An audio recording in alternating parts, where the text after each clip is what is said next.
और बीएपी के पीटीआई में जम करने के मंसूबे का इंकशाफ सामने आया है। बाप के कुछ लोग पार्टी को पीटीआई में जम करना चाहते थे। जाम कमाल की जानिब से ये बयान दिया गया।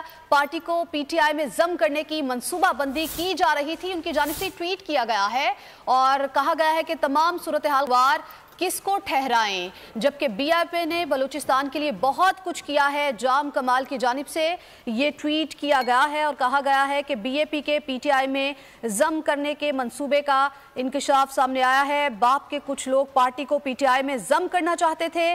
पार्टी को पीटीआई में जम करने की मंसूबाबंदी की जा रही थी। तमाम सूरत हाल का कसूरवार किसको ठहराएं, बीएपी ने बलूचिस्तान के लिए बहुत कुछ किया है। जाम कमाल की जानिब से ये ट्वीट किया गया है, उनकी जानिब से ये कहा गया है कि तमाम सूरत हाल का कसूरवार किसको ठहराए। और मटियारी में कुएं की खुदाई के दौरान मिट्टी का मलबा मजदूरों पर गिर गया। मलबा गिरने से 3 मजदूर मौके पर जाबाहक हो गए। लाशें निकाल ली गई। 50 साला रसूल बख्श, 22 साला एजाज, 18 साला असद लेगारी शामिल हैं। इसी पर बात कर लेते अपने नुमाइंदे शाहिद शम्स हमारे साथ मौजूद हैं। शाहिद, बताइएगा ये मामला क्या है और वाकया किस तरह से पेश आया? जी बिल्कुल, मटियारी की तहसील है न्यू सईदाबाद जो गांव है सईद खान लगारी में एक अफसोसनाक वाकया जो है वो पेश आया है, जिसमें 3 मजदूर जो हैं वो यहाँ पर कुएं में गिर के जाँ बाग हो गए हैं। जबकि यहाँ पर सईदाबाद में जो सईद खान लगारी गाँव है उसमें कुआं खोदने से जो मिट्टी का मलबा जो है मजदूरों के ऊपर अचानक से गिर गया, जिसके नतीजे में फौरी तौर पर वहां पर जो खड़े मजदूर हैं वो 3 जो मजदूर हैं वो दबकर जाँबाग हो गए हैं। जिसमें मजदूर जो है पहला जो है वो 50 साला शख्स रसूल बख्श है, 22 साला जो शख्स है मजदूर जो है वो एजाज है, 18 साला जो बच्चा छोटा जो है वो जो है असद जो है वो वहाँ पर मौके पर जो है जाँबाग हो गए। जबकि वहां पर लोगों ने मकामी लोगों ने अपनी मदद आप के तहत कुओं में जाके मलबा हटा के मजदूरों को निकालने का सिलसिला भी जारी कर दिया है। जबकि यहाँ पर ठीक है, मलबा हटाकर मजदूरों को निकालने का सिलसिला जारी है। शाहिद शम्स, बहुत शुक्रिया आपका, आप हमें अपडेट कर रहे थे।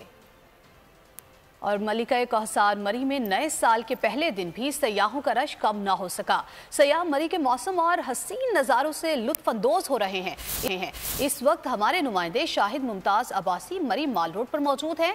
मजीद उनसे जानते हैं। जी शाहिद। इस वक्त मिलता है कहसार मरी के माल रोड के ऊपर। इस वक्त मरी के मौसम की अगर बात करें तो मरी का मौसम इंतहाई ठंडा ठार मौसम है। सयाहों की आमद का सिलसिला जो है वो आज भी यहाँ पे जारी है। इस वक्त एक सयाह फैमिली हमारे साथ मौजूद है, इनसे पूछते हैं कहाँ से आए और मरी के मौसम से किस तरह से लुत्फअंदोज हो रहे हैं। जी हम कल ही मरी आए थे और यहाँ पे बहुत मजे का मौसम हो रहा है। जब हम सुबह आए तो बच्चों ने एंजॉय भी किया, गाड़ी में हम फुल पॉइंट गए, वो फॉल से भी इंजॉय किया। और बाकी ये है कि मैनेजमेंट के हवाले से भी इंतजाम के हवाले से अच्छे इंतजाम किए इंतजामिया ने।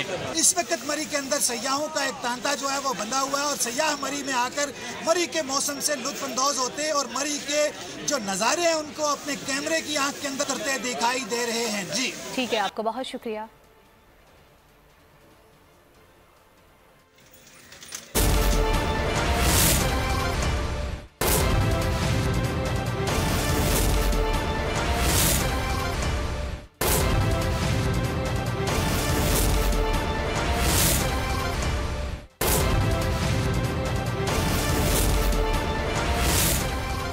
गई थे। और दूसरा ये कि अभी पिछले दिनों जो पीटीआई जिस तरीके से बाई इलेक्शंस भी जीती है तो ये तीनों पार्टियां इस वक्त एमक्यूएम की 3 फैक्शंस है। एक एमक्यूएम पाकिस्तान है, एक जो है पीएसपी है और एक एमक्यूएम हकीकी है। तो अब वो कोशिश की जा रही है कि किसी तरह इन तीनों को जोड़ के जो है इनके सारों का वोट बैंक एक जगह इकट्ठा करके पीटीआई के सामने, क्योंकि इस वक्त तो कराची में पीटीआई वर्सेस रेस्ट है और पीपल्स पार्टी की एग्जिस्टेंस जो है वो सिर्फ 2, एक लियारी और एक मलीर के अलावा कराची में कोई ख़ास नहीं है। तो पीटीआई के सामने जो है एक मुत्तहिद करना या मुत्तहिद होना इट मेक्स सेंस। और अब वो कौन कर रहा है या खुद ये हो रहा है, ये अभी ये कहना काबिल वक्त होगा, क्योंकि मुस्तफ़ा कमाल साहब एक जिसे कहते हैं ना कि एंटी MQM नैरेटिव के साथ आए थे और वो MQM को रिप्लेस करने आए थे, तो अब वो MQM में वापस जा रहे हैं। आई होप कि जो है ये जो है एक, जैसे अभी आमिर ज़िया भाई ने बात की कि इनका नैरेटिव मैटर करेगा कि ये किस नैरेटिव से आ रहे हैं, क्योंकि अब नैरेटिव कराची जो है बहुत आगे निकल गया हुआ है और अब कराची, और हमेशा कराची जो है ना ये गली नाले जैसे पंजाब में होता है कि सड़क बना दो तो वोट मिल जाएगा, गैस की पाइपलाइन, कराची जो है ना नज़रिए पे वोट देता है। और PTI, हालांकि आप देख लें PTI ने कोई ख़ास डिलीवर नहीं किया कराची में, क्योंकि सूबाई हुकूमत भी नहीं थी, ना इनको लोकल गवर्नमेंट मिली, लेकिन वो इमरान खान का एक नज़रिया, करप्शन, आगे की सोच, अगली नस्ल की बात करना, वो तमाम चीज़ों पे इमरान खान को कराची ने जो है आज वोट दिया हुआ है या इमरान खान की तरफ है। तो MQM को भी कोई इसी तरह की चीज़ अब लानी पड़ेगी।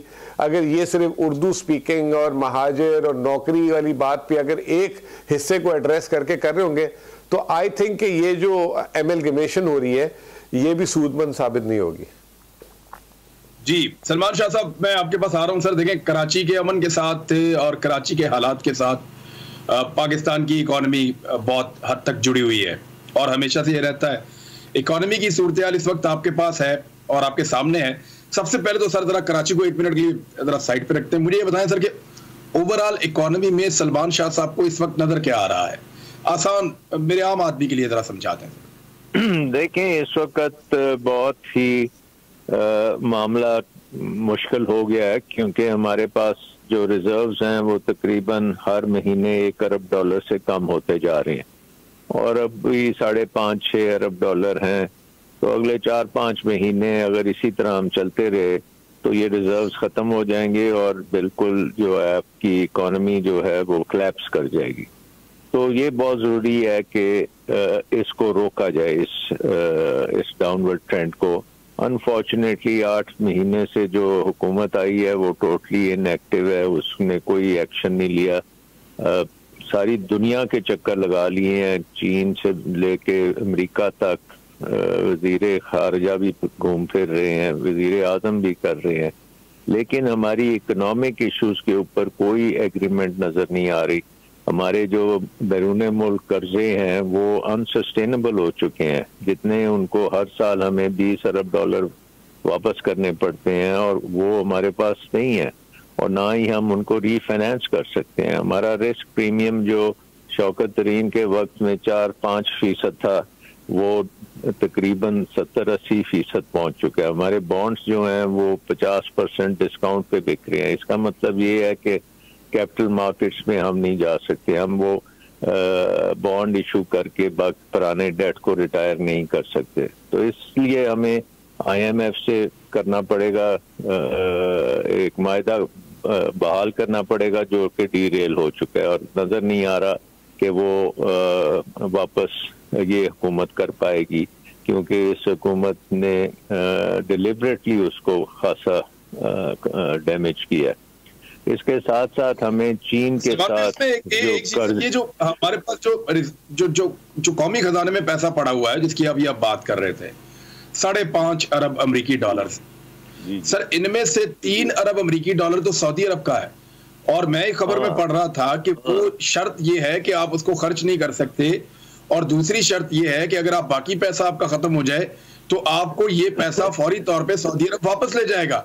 फिर इसी तरह चाइना के पैसे भी पड़े हुए हैं और UAE के भी पड़े हुए हैं। UAE के तो अभी आपको पे करने हैं दोबारा, आपको $1 अरब से ज्यादा आपको जनवरी के पहले हफ्ते में पे करना है और वो इसलिए करना है कि UAE के 2 बैंक्स हैं, वो अब कहते हैं हमारा पैसा वापस कर दें जनवरी के पहले हफ्ते में। अगर ये वो सऊदी अरेबिया और चीन हमें ये भी कह दे कि हाँ इनको भी आप खर्च कर दें तो फिर भी हमारी जो अगली 3-4 महीने में ये सब कुछ खत्म हो जाएगा।